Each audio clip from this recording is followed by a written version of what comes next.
Install Android 9.0 Pie on LG Magna via LineageOS 16.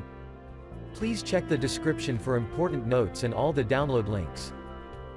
First download ROM and GApps packages, then transfer the downloaded files to the phone storage, link is in the description below. Step 2. Boot your device into TWRP recovery. Once in TWRP, click on Wipe, Advanced Wipe, and select the check boxes, as shown in the image, excluding internal storage. Step 4. Swipe the button to wipe the device. Step 5. Go back to the recovery main screen, and tap on the Install button.